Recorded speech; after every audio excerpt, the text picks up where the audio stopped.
સુરત પાંડેસરા ખાતે સુરત ક્રાઇમ બ્રાન્ચનું યુનિટનું ઉદ્ઘાટન થયું। રાજ્ય ગૃહમંત્રી હર્ષભાઈ સંઘવીના વરદ હસ્તે ઉદ્ઘાટન થયું।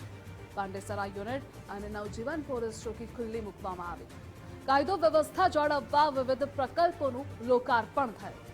રાજ્ય ગૃહમંત્રી હર્ષભાઈ સંઘવીનું નિવેદન સામે આવ્યું છે। યુવાઓને નશામાંથી બહાર કાઢવા વ્યવસ્થા કરાય। તબીબો દ્વારા સારવાર આપી કાઉન્સેલિંગ કરાશે। યુવાઓની ઓળખ પણ ગુપ્ત રાખવામાં આવશે।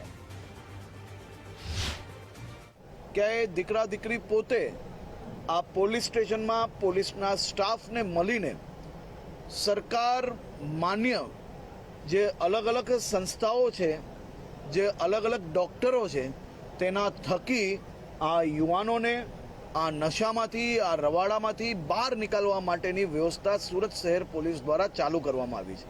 ત્યાં બી અલગ અલગ સ્ટાફોને અપોઇન્ટ કરવામાં આવ્યા છે, જે સ્ટાફ દ્વારા આ યુવાનોને મદદ કરવામાં આવશે। અને સાથે સાથે આ પરિવારજનોએ જરા બી ચિંતા કરવાની જરૂર નથી, કારણ કે કોઈ બી પ્રકારના કેસ એમના દીકરા દીકરી ઉપર નહીં કરવામાં આવે અને એમની જે ઓળખ છે એને બી કોઈ બી પ્રકારે જાહેર કરવામાં નહીં આવે। એ પ્રકારની વ્યવસ્થાઓ સુરત શહેર પોલીસ દ્વારા કરવામાં આવી છે। હું ફરી એકવાર શહેરના સૌ નાગરિકો વતી સુરત શહેર પોલીસની આખી ટીમને અભિનંદન।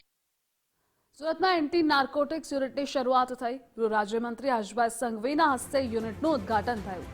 ભાજપ અધ્યક્ષ સી.આર. પાટીલ પણ કાર્યક્રમમાં હાજર રહ્યા। હવે સુરત પોલીસ સમાજ સેવાનું કાર્ય પણ કરશે।